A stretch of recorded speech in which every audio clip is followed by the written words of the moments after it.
I just spent a bunch of time plunging the shower downstairs. It keeps getting backed up, and so we had a really bad rain one time, really heavy rain, and I'm quite positive the sewer system backed up because it backed up into our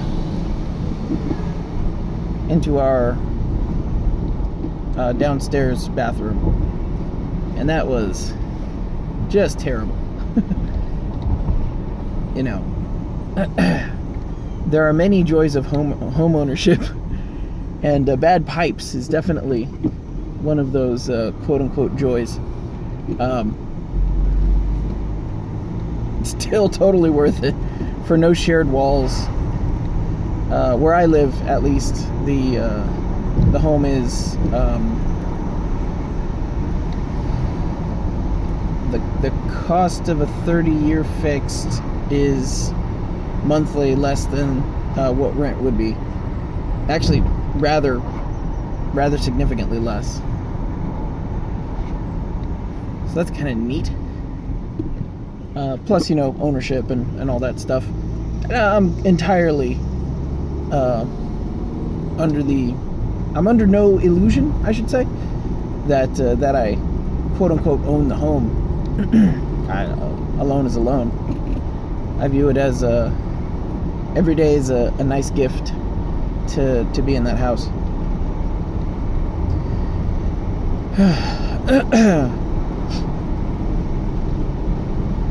But I need to do something about these keyboards. So I switched out the pocket chip for the Raspberry Pi tablet.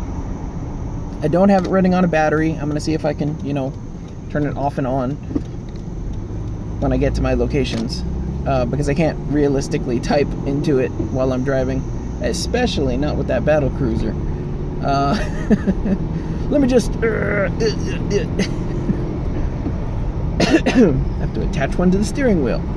I have honestly thought about like a one-handed keyboard, like on my knee or something like that, or on the side of the door, semi-mounted there. It's possible.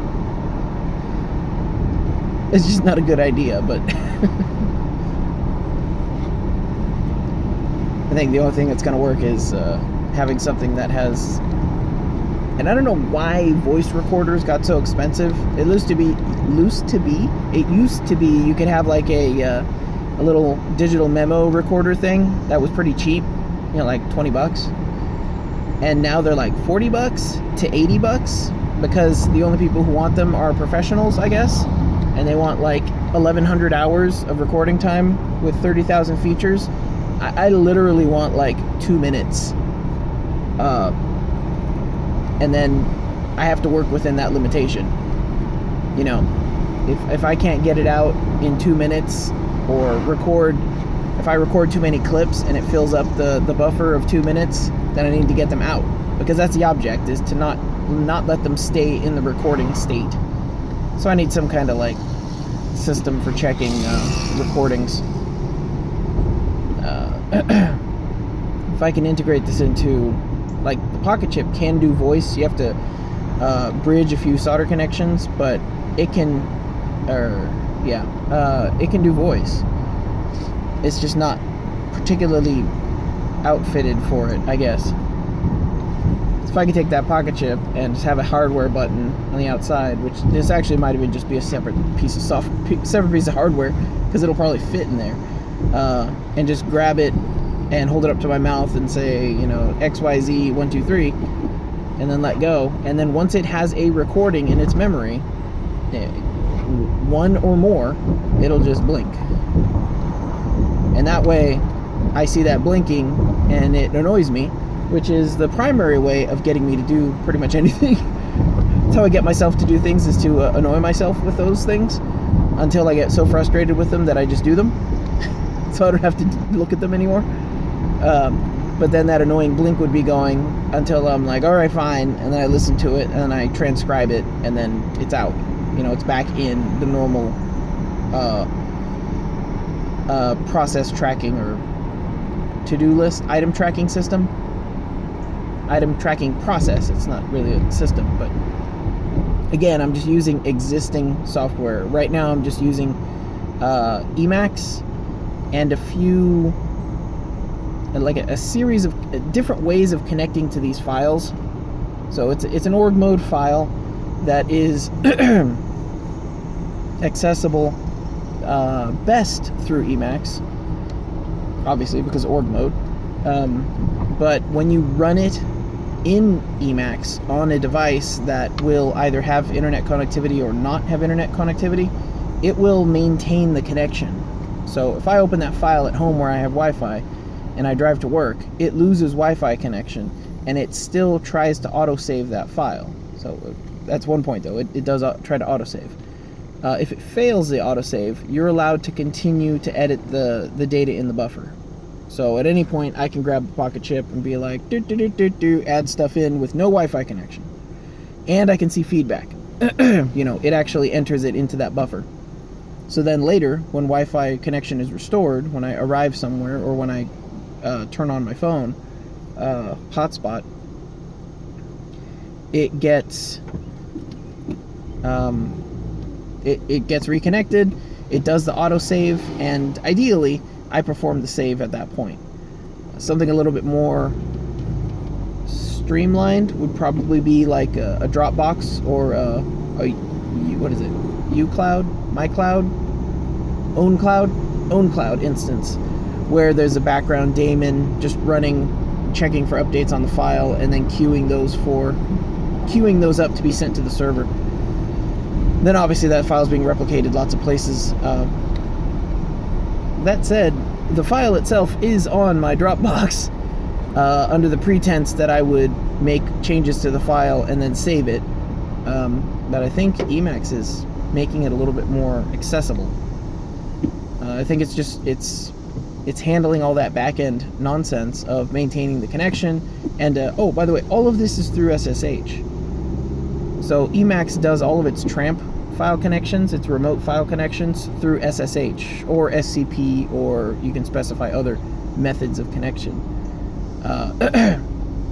So I can connect to my phone, to a public Wi-Fi, to a whatever, and do all my file editing, move files around, commit server tasks, connect to the shell on my remote box, all in Emacs, knowing that entire backend is going through SSH. Which is pretty cool. So Emacs is just handling all that overhead. Really cool, actually.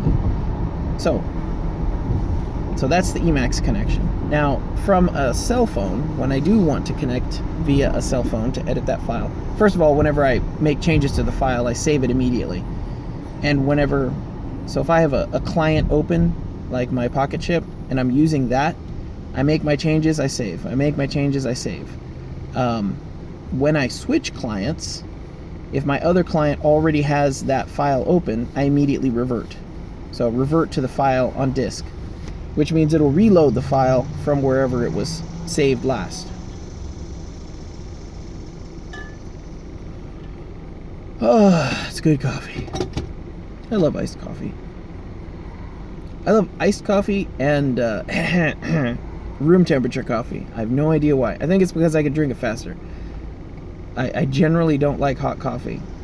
I think there's a very limited range at which I will enjoy hot coffee, but cold coffee or room temperature coffee are just fine. So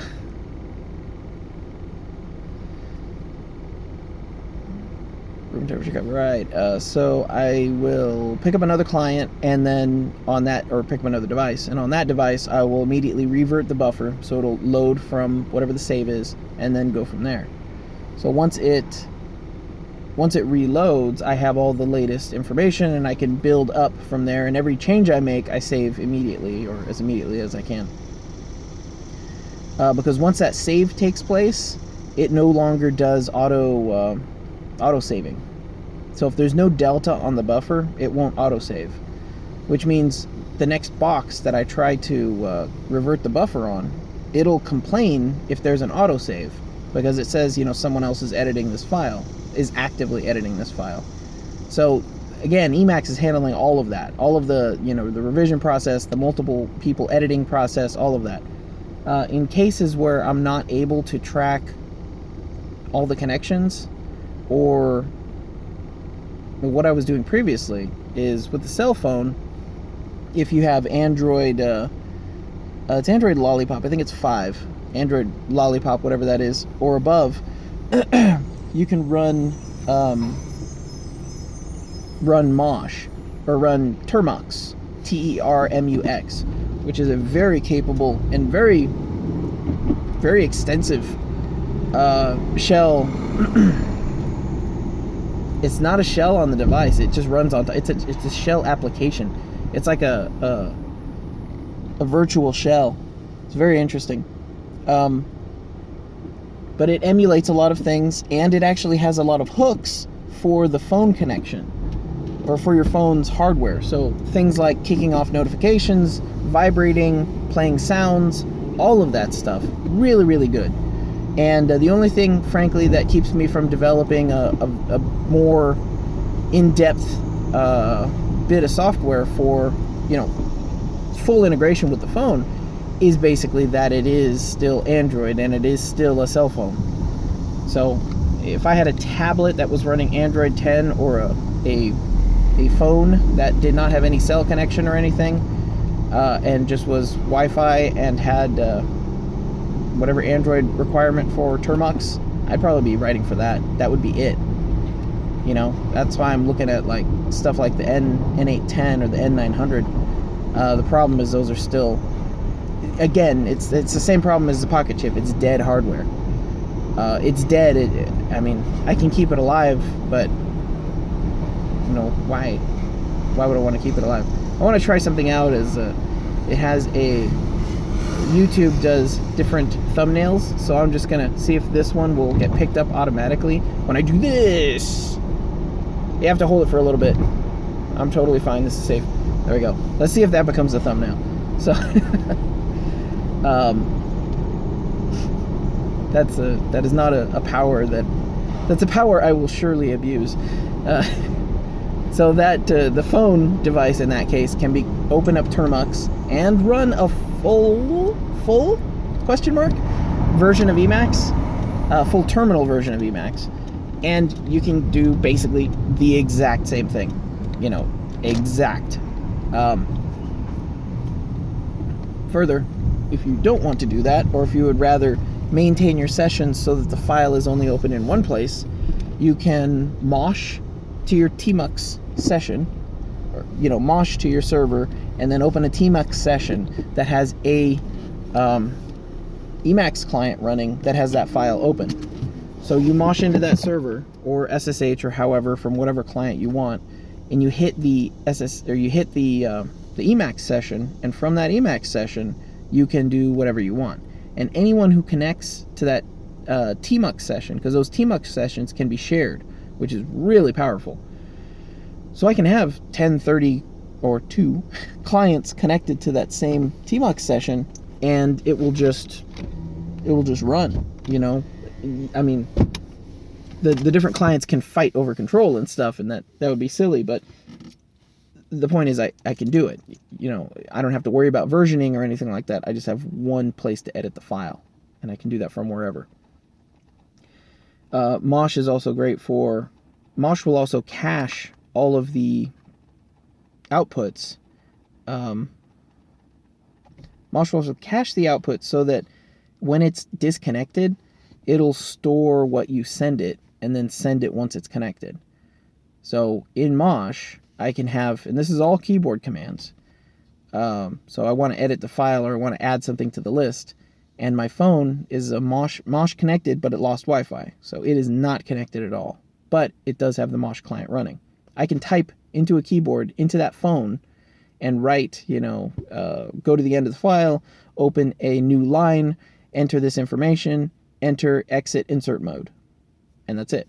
And then the phone will just sit there until it gets Wi-Fi. And then once it gets Wi-Fi, we'll send all of those keystrokes in immediate succession and affect the change that I wanted to make to that file.